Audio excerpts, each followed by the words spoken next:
Welcome.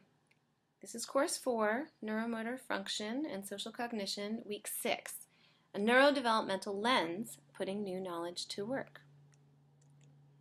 This week we have two main learning objectives. The first is to apply knowledge and vocabulary related to social thinking, and you will do that primarily through your Part 3 of your learning activity assignment that's due at the end of this week.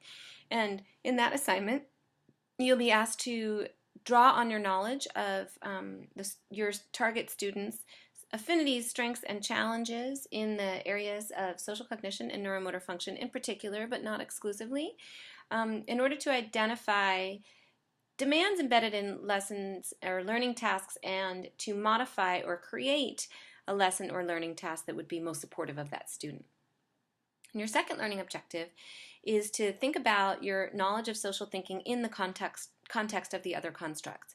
So really this week we're going to feature and focus in on ways to use the full neurodevelopmental framework that we've presented to you over the course of this year to think about ways to support students in your classroom or design a classroom that is supportive of students developing their own understanding of themselves as learners and space for them to develop their own strengths and interests as well.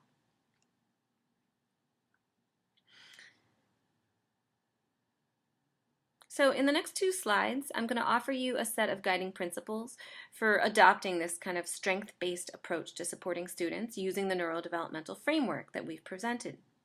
As I share the principles with you, I just want to encourage you to think specifically about how the ideas I'm sharing could come to life in your direct work.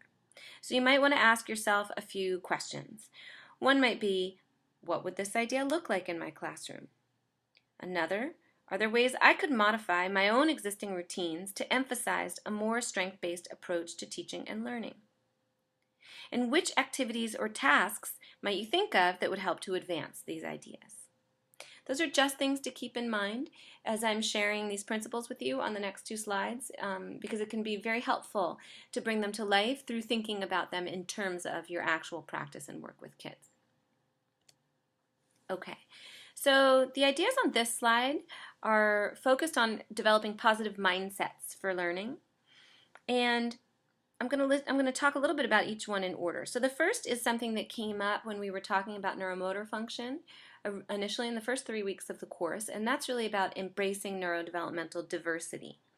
So by teachers acknowledging and closely investigating individual students' unique learning profiles, strengths, and needs, they can really move beyond this idea of thinking about students in terms of deficits, weaknesses, or areas of challenge, and instead start thinking about identifying relative strengths that can support students in gaining a deeper understanding of themselves as learners.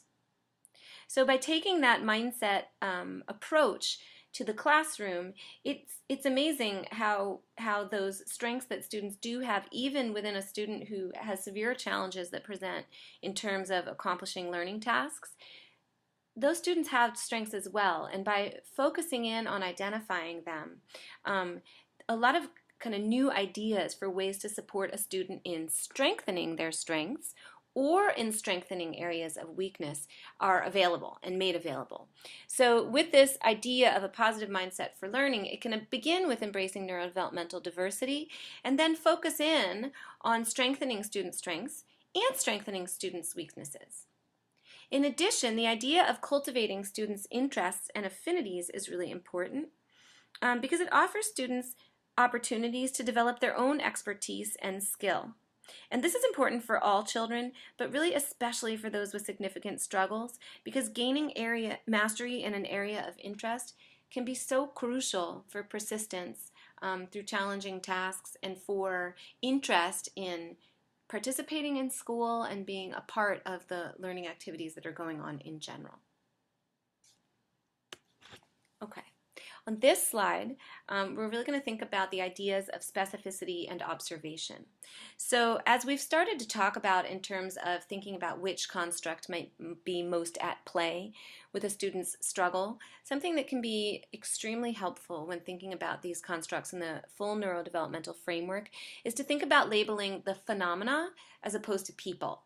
So we want to think about if a student is struggling with social thinking or social behaviors, we want to observe the phenomenon of the breakdown of that student social interaction as opposed to thinking of a student as someone who's socially challenged or socially awkward.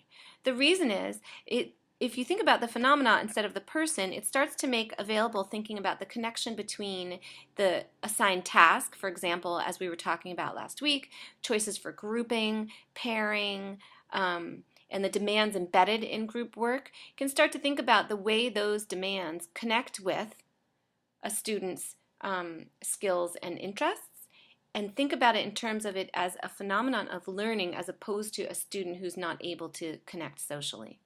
So that's a really key feature of working with the neurodevelopmental framework that I want you to please keep in mind as much as possible.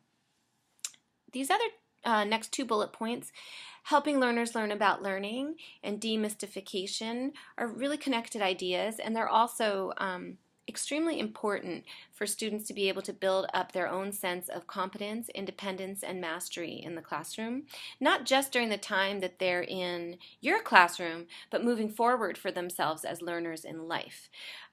So one way to start with that is to demystify what learning looks like for an individual. So for students to really start to get a handle on their own areas of challenge, their own weaknesses potentially in school-based tasks as they connect to the constructs, and also their relative strengths and interests.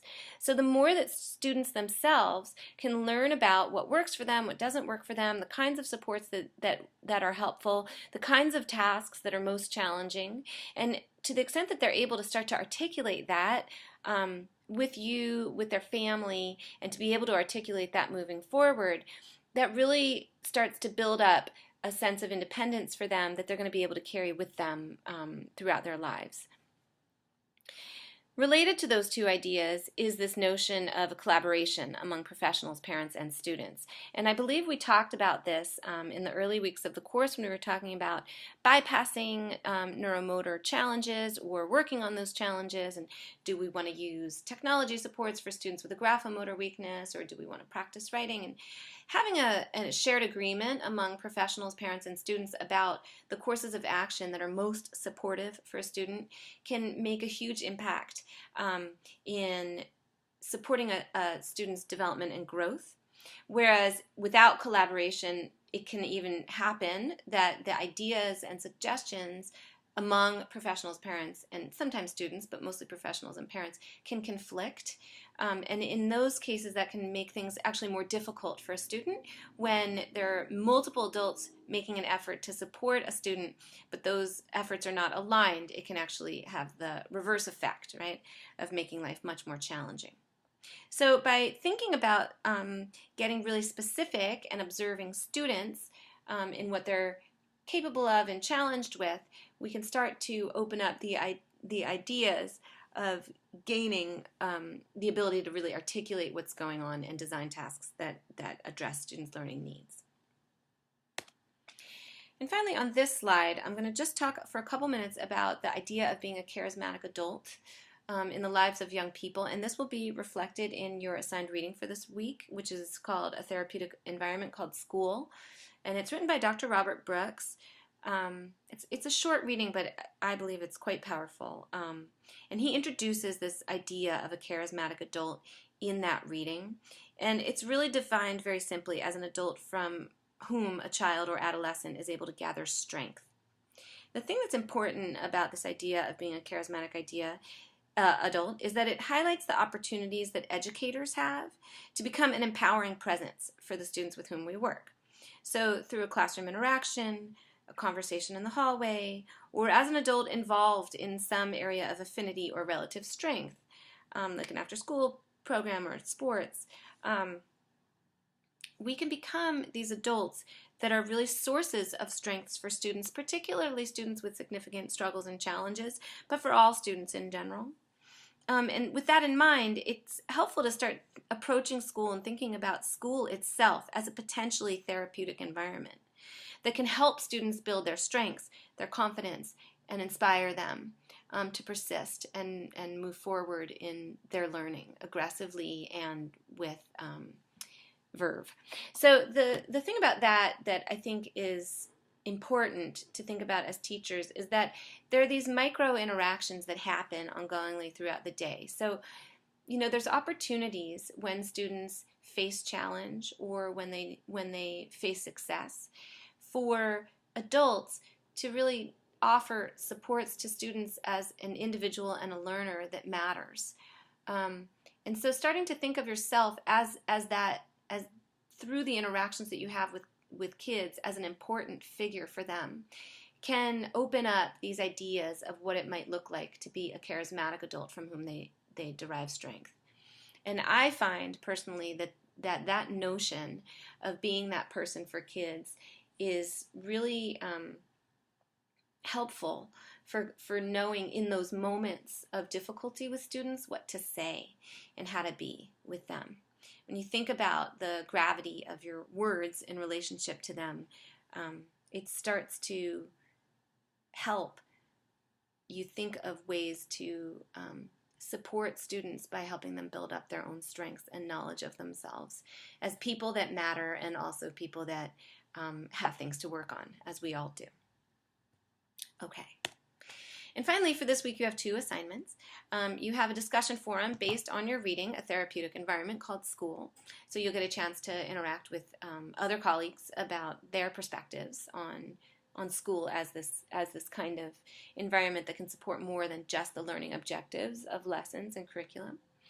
And finally, you'll have your learning activity assignment, part 3, where you'll be asked to create or modify an existing task with your target student in mind.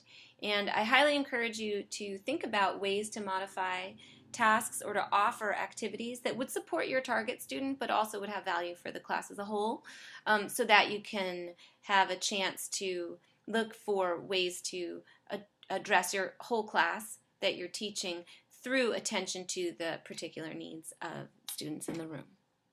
Okay, so if you have any questions at all about what I've just said or your assignment, I encourage you highly to please contact me individually via email.